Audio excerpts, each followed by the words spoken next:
আজকে আমরা স্প্রিং নিয়ে আলোচনা করব। স্প্রিং ব্যাপারটা আসলে কি? স্প্রিং এর মধ্যে আমরা প্রথম যে টপিকটা পড়বো সেটা হচ্ছে একটা হেলিক্যাল স্প্রিং। হেলিক্যাল স্প্রিং মানে এইরকম একটা স্প্রিং কে আমরা হেলিক্যাল স্প্রিং বলতেছি। এটা হচ্ছে ক্লোজ কয়েলড হেলিক্যাল স্প্রিং। এখানে যে ডায়াগ্রামটা দেখাচ্ছে সেই ডায়াগ্রামে যদি দেখতে বা বুঝতে সমস্যা হয় তাহলে আমরা এটার একটা অরিজিনাল ইমেজ আমি ইন্টারনেট থেকে নামায় নেওয়া হয়েছে। সেটা হচ্ছে এটা হচ্ছে একটা closed helical spring, closed coil helical spring বলা হয় এটাকে। আর এটা হচ্ছে কম্পোজড অফ এ ওয়্যার, অর্থাৎ একটা তার দিয়ে তৈরি, of round rod of diameter D. অর্থাৎ এই যে এটা একটা আসলে একটা তার দিয়ে জড়ায়ে জড়ায়ে এরকম একটা স্প্রিং তৈরি করা হয়েছে। এই তারের একটা ডায়ামিটার আছে সেটা হচ্ছে D, into a helix. Helix মানে হচ্ছে সর্পিলাকার রেখা, ঠিক আছে? Into a helix mean radius of R. এর প্রত্যেকটা অংশে যেহেতু আঁকা বাঁকা এবং বৃত্তাকার, প্রত্যেকটা অংশেরই আলাদা আলাদা ব্যাসার্ধ আছে, কিন্তু এর একটা গড় ব্যাসার্ধ নেওয়া হয়েছে। গড় ব্যাসার্ধটা হচ্ছে আর, মিন রেডিয়াস এটাকে বলা হয়। এবং এখানে এন নাম্বার অফ টার্নস আছে। এন নাম্বার অফ টার্নস মানে এন নাম্বার অফ পাক সংখ্যা, অর্থাৎ কয়টা পাকের কুণ্ডলী তৈরি করা হয়েছে বা কয়টা কুণ্ডলী আছে এখানে, এটা হচ্ছে পাক সংখ্যা। Is subjected to an axial load P, অর্থাৎ এর উপর একটা লোড, যেটা অ্যাক্সিয়াল লোড, একটা এক্সিস বরাবর অ্যাপ্লাই করা আছে, সেই লোডের মান হচ্ছে পি। এবং এতে কি হয়, যখন আমি এই স্প্রিংটাকে ধরে পি বলে টানতেছি, তো খুব স্বাভাবিক এখানে কিছুটা ডিফ্লেকশন হবে, বা আমরা আগে যখন স্ট্রেস নিয়ে পড়তেছিলাম সেই ক্ষেত্রে আমরা বলতাম এটা ডিফরমেশন, অ্যাক্সিয়াল ডিফরমেশন। তো স্প্রিং কে যখন লোড দিচ্ছি তখন এটা একটা ডিফ্লেক্ট হচ্ছে, এই ডিফ্লেকশনের মান হচ্ছে ডেল। এখন এইখানে দুইটা ঘটনা ঘটে। একটা হচ্ছে এই স্প্রিংটার ক্ষেত্রে যেহেতু একটা ঘূর্ণনের মতন ব্যাপার আছে, এটা কিন্তু একটা শ্যাফটের টর্শনের মতো কাজ করবে। অর্থাৎ আমি যখনই এই তারটাকে ধরে টানতেছি, এই তারের গা বরাবর, এই কয়েলের গা বরাবর এখানে একটা টর্শনাল স্ট্রেস ডেভেলপ করে। আবার যেহেতু আমরা পি পয়েন্টে, অর্থাৎ পি লোডটা দিচ্ছি এর একটা এন্ডে এক্সিস বরাবর, তো সেই কারণে এখানে আরো একটা স্ট্রেস ডেভেলপ করে, সেটাকে আমরা বলতেছি সিম্পল স্ট্রেস। সেটাকেও টাও দিয়ে প্রকাশ করি যদি, তাহলে একটাকে টাও ওয়ান আর একটাকে টাও টু দ্বারা প্রকাশ করা হচ্ছে। আমরা জানি যে টাও ওয়ান অর্থাৎ যে সিম্পল স্ট্রেস, সেটা সমান সমান সিগমা বা টাও ওয়ান ইকুয়ালস টু হচ্ছে লোড ওভার এরিয়া। অর্থাৎ যেই লোডে আমি অ্যাপ্লাই করতেছি বলটাকে, that is P over area. এই যে এরিয়াটা কিসের এরিয়া? এটা হচ্ছে এই তারের ক্রস সেকশনাল এরিয়া, সেটা হচ্ছে পাই বাই 4 ডি স্কোয়ার। তাহলে এখানে P by pi D square by 4। এরপরে আমাদের টাও টু, টাও টু কি ধরনের স্ট্রেস? টর্শনাল স্ট্রেস। কারণ আমি যখন এই পয়েন্টে লোড অ্যাপ্লাই করতেছি, এই স্প্রিংটা এই মোচড় বরাবর একটা ঘূর্ণন দিবে, আর সেই ঘূর্ণনকে রেজিস্ট করবে ম্যাটেরিয়ালের ইন্টারনাল প্রপার্টি। সেই কারণে যে স্ট্রেসটা ডেভেলপ করে সেটা হচ্ছে টর্শনাল স্ট্রেস, যেটা মোচড়কে রেজিস্ট করে। তো সেই স্ট্রেসটা হচ্ছে আমরা কি জানি, সেটা সমান সমান পুরো ক্লাসে এটাই পড়তেছিলাম, টি আর ওভার জে, রাইট? তো আমরা এখানে জে এর মান বসাই দিছি পাই ডি 432। এভাবে আমরা আলটিমেটলি ক্যালকুলেশনটা করতে পারতেছি। আর যে টর্ক, টর্ক সমান সমান আমরা কি জানি? টর্ক সমান সমান জানি ফোর্স ইনটু ডিস্টেন্স। তো এখানে ফোর্স তো অ্যাপ্লাই করতেছি, কত ফোর্স? P force. তাহলে এখানে এফ হবে না, পি হবে। আর এই যে ডিস্টেন্সটা, কিসের ডিস্টেন্স? সেটা হচ্ছে এই কয়েলের একটা এজের, এজ থেকে আরেকটা এজ পর্যন্ত দূরত্ব যদি মিন ডায়ামিটার ডি হয়, তাহলে তার অর্ধেকটা, অর্থাৎ আমরা তো এই বরাবর লোড দিচ্ছি ঠিক মাঝামাঝি অংশে, তাহলে এই সেন্টার থেকে এই এইচ পর্যন্ত যে দূরত্ব সেটা হচ্ছে মেইন রেডিয়াস আর। ওকে, তো আমরা ফাইনালি এই মানগুলোকে যখন এখানে বসাই দিছি তখন আমরা এই স্প্রিং এর ক্ষেত্রে যে স্ট্রেস ডেভেলপ করে সেই সূত্রটা পেলাম, যে একটা হেলিক্যাল স্প্রিং এর ক্ষেত্রে আমার যে স্ট্রেস ডেভেলপ করবে স্প্রিং এর ক্ষেত্রে সেটা হচ্ছে 16 PR over pi D cube into 1 + D divide by 4 R, যেখানে আর মানে হচ্ছে মিন রেডিয়াস। ওকে, এখানে একটা ব্যাপার আছে, এই ফর্মুলাটা একটা জিনিস নেগলেক্ট করে, সেটা হচ্ছে স্প্রিং এর কার্ভেচার। কার্ভেচার মানে বক্রতা। একটা স্প্রিং, আমি যদি এটাকে স্প্রিং কে আঁকাই তাহলে সেটা কেমন দাঁড়াচ্ছে, এরকম একটা স্প্রিং। তো প্রত্যেকটা স্প্রিং এরই একটা নির্দিষ্ট অংশ বক্রতা আছে, রাইট? এই যে এই অংশটা একটু বাঁকা, এখানে বক্রতা আছে, এই যে রেডিয়াস, এগুলো কিন্তু প্রত্যেকটার আলাদা আলাদা হতে পারে। তো আমরা এই বক্রতাগুলোকে নেগলেক্ট করে এরকম একটা সূত্র ডেভেলপ করছি। এটা একটু মাথায় রাখতে হবে যে এই সূত্রটার ক্ষেত্রে আমি কোন ব্যাপারটাকে নেগলেক্ট করলাম। So this is used for light spring where the ratio d/4r is small. এই d/4r এর মান যেখানে ছোট সেসব ক্ষেত্রেই আমরা এই ফর্মুলাটাকে ব্যবহার করি, অর্থাৎ যেই স্প্রিং গুলো মোটামুটি ছোট। আমরা ওই বড় বড় ভারী ভারী স্প্রিং নিয়ে কাজ করব না। হেলিক্যাল স্প্রিং এর ক্ষেত্রে এই যে সূত্রটা সেটা কিন্তু লাইট স্প্রিং এর জন্য। ওকে, আচ্ছা, হেলিক্যাল স্প্রিং এর আলোচনা বুঝলাম। তো তাহলে আমরা বুঝলাম যে লাইট স্প্রিং এর ক্ষেত্রে এই ঘটনাটা ঘটে। তাহলে হেভি স্প্রিং এর ক্ষেত্রে কি ঘটে? হেভি স্প্রিং এর ক্ষেত্রে আমরা যেখানে কার্ভেচারকে কনসিডার করব সেটা আমাদের জন্য একজন বিজ্ঞানী অলরেডি করে গেছে, সেটা হচ্ছে মিস্টার এ এম ওয়াল। সেই ওয়াল ভদ্রলোক একটা হেভি স্প্রিং এর জন্য প্রিসাইসলি স্প্রিং এর স্ট্রেস ডেভেলপ করার জন্য এই সূত্রটা দিয়েছেন। তো that is tau equals to 16 pr over pi D cube, আর আমার এই ব্র্যাকেটে 4m-1 divide by 4m-4 plus 0.615 divide by m। এই যে 4m-1 ওভার 4m-4, এই অংশটাকে বলা হয় ওয়াল ফ্যাক্টর। কি বলা হয়?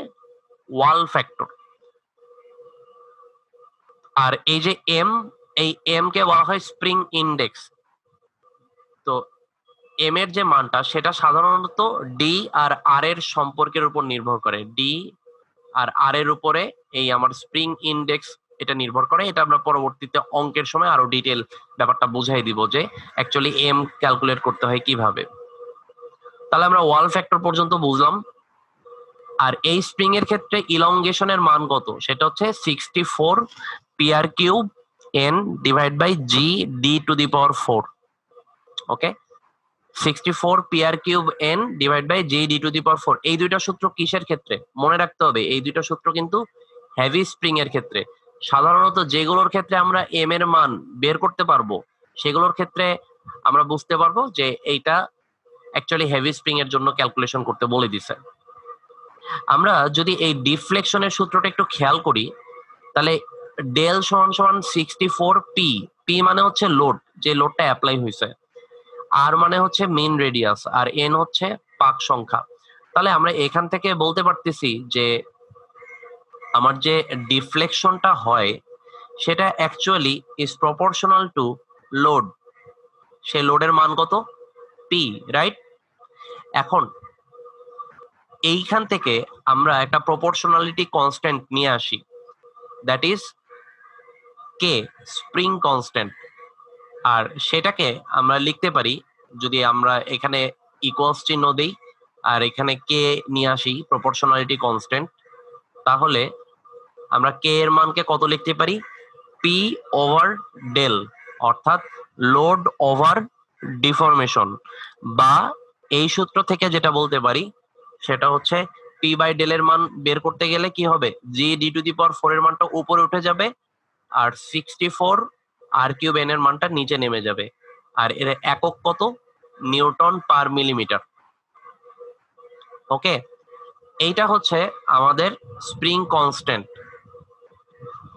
এবারে আমরা আরো দুইটা গুরুত্বপূর্ণ টপিক শিখবো স্প্রিং এর ক্ষেত্রে। একটা হচ্ছে স্প্রিংস ইন সিরিজ আর একটা হচ্ছে স্প্রিংস ইন প্যারালাল। সাধারণত যদি দুইটা স্প্রিংকে এভাবে জুড়ে দেওয়া হয়, এই যে একটা স্প্রিং তার সাথে আরেকটা স্প্রিং একটা অ্যাটাচমেন্ট দিয়ে যদি জুড়ে দেওয়া হয়, তাহলে তার ক্ষেত্রে স্প্রিং কনস্ট্যান্ট বের করতে হয়। সেই স্প্রিং কনস্ট্যান্ট বের করার সূত্রটা কি?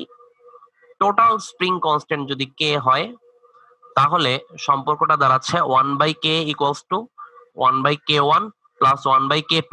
k1 হচ্ছে প্রথম স্প্রিং এর স্প্রিং কনস্ট্যান্ট, আর k2 হচ্ছে দ্বিতীয় স্প্রিং এর স্প্রিং কনস্ট্যান্ট, আর এটা হচ্ছে আমার অ্যাপ্লাইড লোড p।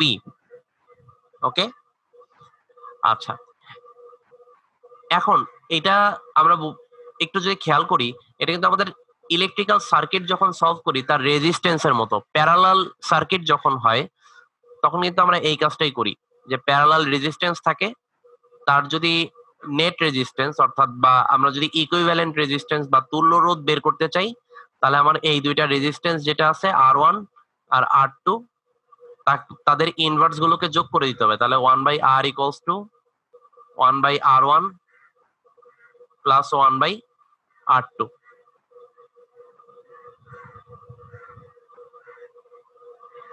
ওকে, তাহলে এটা হচ্ছে স্প্রিংস ইন সিরিজ। আর স্প্রিং ইন প্যারালাল এটা আমরা সোফার ক্ষেত্রেও দেখি বা বিভিন্ন টয়ের ক্ষেত্রেও আমরা এটা দেখতে পাই, যে আমাদের এরকম স্প্রিং গুলো প্যারালালি কানেক্টেড আছে একটা অ্যাটাচমেন্টের সাথে।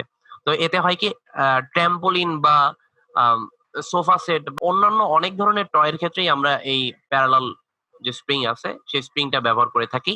তো তাদের ক্ষেত্রে আমরা স্প্রিং কনস্ট্যান্ট কি হবে, প্রত্যেক অংশে এইটার যদি স্প্রিং কনস্ট্যান্ট k1 হয়, এর যদি k2 হয়, আর এর যদি k3 হয়, তাহলে আমার টোটাল স্প্রিং কনস্ট্যান্ট এইটার জন্য k equals to k1 plus k2 plus k3। ওকে, তাহলে এটা হচ্ছে স্প্রিংস ইন প্যারালাল। তাহলে আমরা স্প্রিং সম্পর্কে যে মোটামুটি যে আলোচনা, সেই আলোচনাটা আমরা বুঝতে পারলাম। এখন শুধু আলোচনা বুঝলেই তো হবে না, থিওরিটিক্যাল আমাদের এর প্র্যাকটিক্যাল অ্যাপ্লিকেশনটা দেখতে হবে, যে কেন আমরা ব্যবহার করতেছি, কেন এত থিওরি, কেন এত এত আলোচনা। তাহলে আমরা এবার চলে যাই আমাদের ম্যাথমেটিক্যাল যে প্রবলেম গুলো আছে সেগুলোতে। 343 নাম্বার যে প্রবলেমটা, সেখানে কি বলে, সেখানে বলতেছে যে determine the maximum sharing stress and elongation. Maximum sharing stress মানে টাও, আর ইলংগেশন মানে ডেল, অর্থাৎ কতটুকু বৃদ্ধি হচ্ছে কার ক্ষেত্রে, হেলিক্যাল স্টিল স্প্রিং এর ক্ষেত্রে, যেটা কম্পোজড অফ 20 টার্নস, অর্থাৎ এইরকম একটা স্প্রিং এর পাক সংখ্যা হচ্ছে 20। আরেকটা জিনিস বলে দেওয়া আছে, এই যে স্প্রিং যে তার দিয়ে তৈরি, সেই তারের ডায়ামিটার হচ্ছে 20 মিলিমিটার,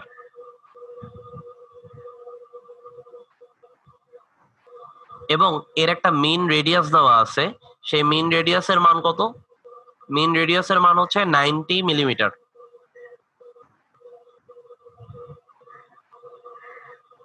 যখন এই এম এর মান শিখতেছিলাম মিস্টার ওয়ালের ক্ষেত্রে, সেই আমরা বলতেছিলাম এম হচ্ছে স্প্রিং ইন্ডেক্স, যেটার মান আমার মিন রেডিয়াস আর ডায়ামিটারের উপর নির্ভরশীল।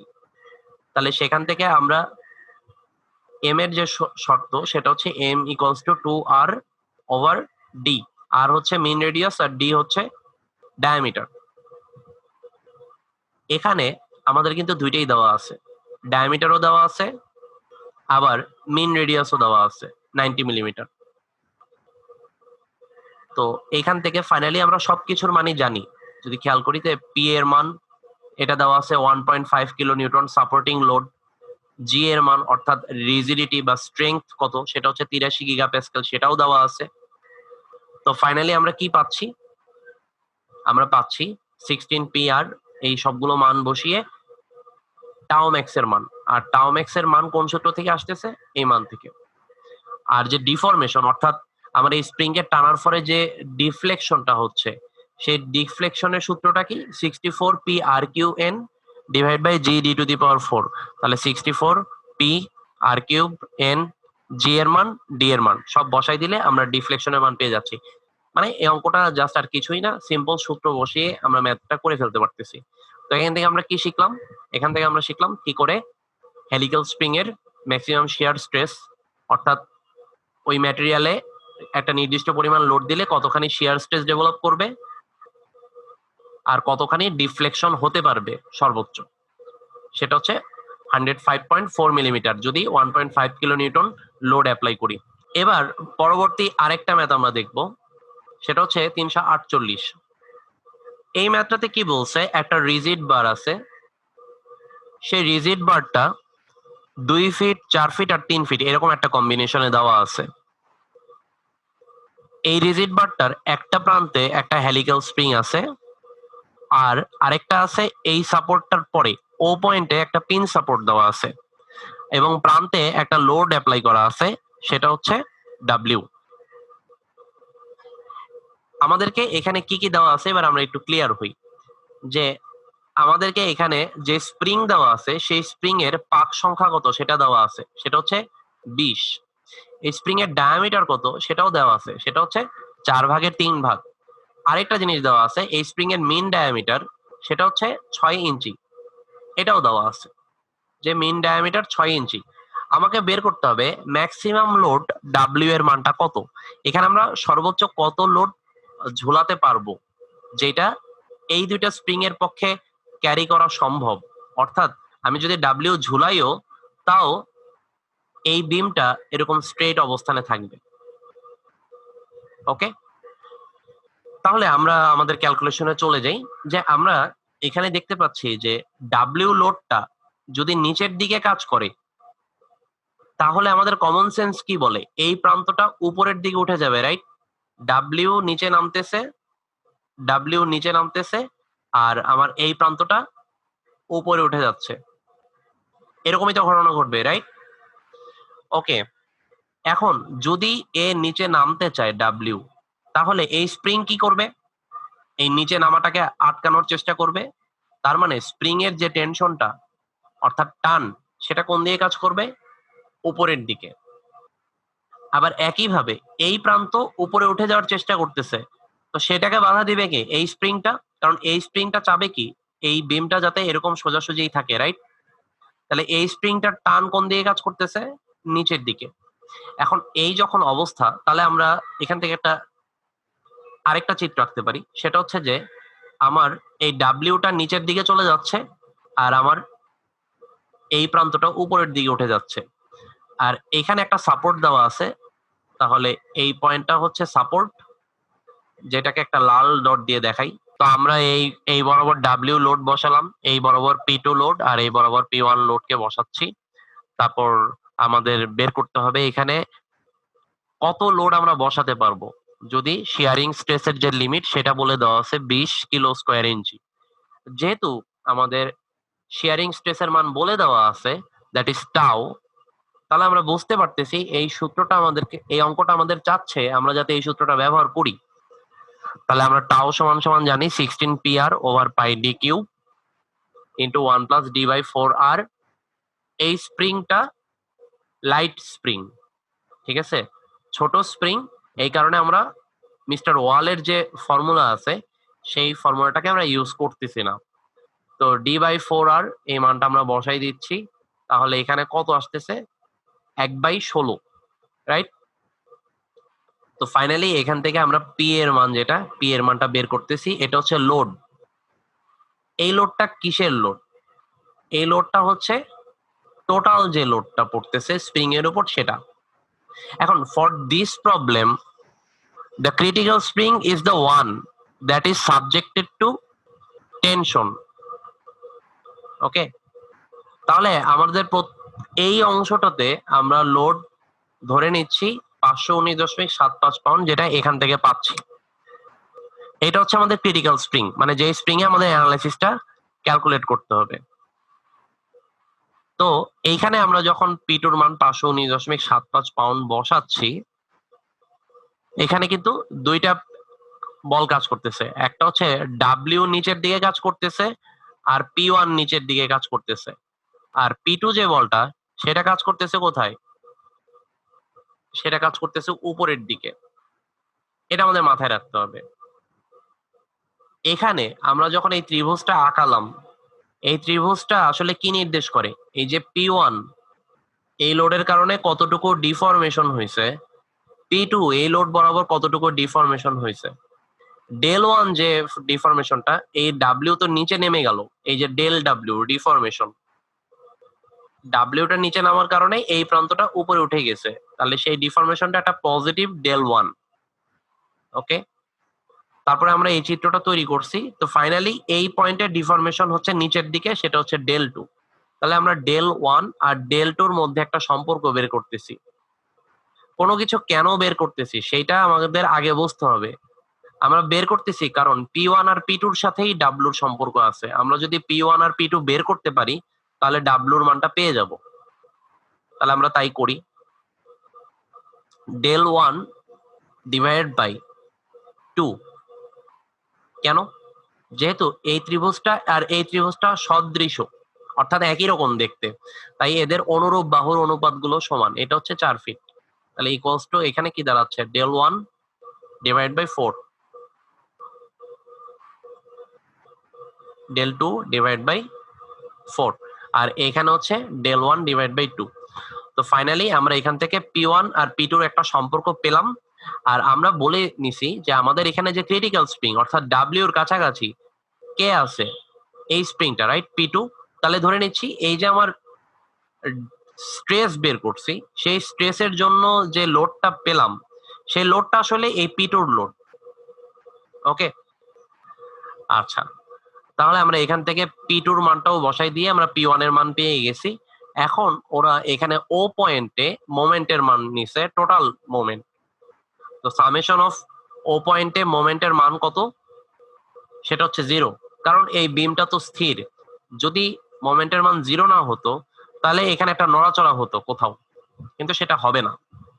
তাহলে এই পয়েন্টে আমরা জানি মোমেন্ট সমান সমান কি? Force into distance. তাহলে ও পয়েন্টে এই পি লোডের জন্য, যেহেতু পি লোডটা এই বরাবর কাজ করতেছে, পি লোডের জন্য এই পয়েন্টে যে মোমেন্ট হবে সেটা হচ্ছে অ্যান্টি ক্লকওয়াইজ, এরকম। ওকে, তাহলে এইটা অ্যান্টি ক্লকওয়াইজ, তাই একে আমি পজিটিভ ধরে নিচ্ছি। তাহলে এখানে P1 ইন্টু 2, তাহলে 2P1। তারপর এই প্রান্তের ডান পাশে অর্থাৎ ও এর ডান পাশে যে লোডগুলো আছে, দুইটা লোড আছে, একটা হচ্ছে P2 এই লোডটা, আর একটা হচ্ছে W। তো P2 লোডটা উপরের দিকে কাজ করতেছে, তার বামে যে পয়েন্ট আছে ও, তার জন্য তার মোমেন্টটা হবে কাউন্টার ক্লকওয়াইজ। আমরা কাউন্টার ক্লকওয়াইজ মানেই মোমেন্টকে পজিটিভ ধরে নিব। তাহলে এটাও কি দাঁড়াচ্ছে? P2 into 4, that is 4P2। আর এই যে W লোডটা সেটা কোন দিকে কাজ করতেছে? নিচের দিকে, আর তার জন্য ও পয়েন্টে মোমেন্ট কিরকম হবে? সেই মোমেন্টটা হবে ক্লকওয়াইজ। আর ক্লকওয়াইজ মোমেন্ট মানে কি? Negative moment. তাহলে এগুলোকে যদি মুছে দেই, এই প্রান্তগুলোকে, তাহলে W থেকে ও প্রান্ত পর্যন্ত দূরত্ব কত? 4 আর 3 7। তাহলে W ইন্টু 7, আর তার সামনের চিহ্নটা কি হবে? Minus 7W। আর আমরা বলতেছিলাম কি ও পয়েন্টের টোটাল মোমেন্টের মান কত? 0।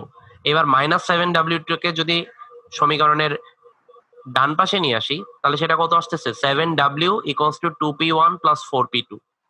7W equals to 2P1 plus 4P2। এবার P1 আর P2 এর মান বসাই দিলাম, বসাই আমরা ফাইনালি W এর মান বের করে নিলাম, অর্থাৎ কত লোড আমরা অ্যাপ্লাই করতে পারবো।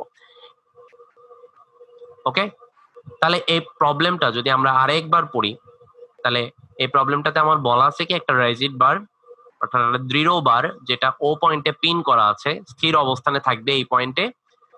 সেখানে দুইটা স্প্রিং দিয়ে একে অ্যাটাচ করা আছে, একটা প্রান্তে W লোড অ্যাপ্লাই করা হয়েছে। স্প্রিং এর গঠন কেমন সেটা বলে দেওয়া আছে। এখন বলছে যে determine the maximum load W that may be supported if the shearing stress in the spring is limited to 20 kilo square inch.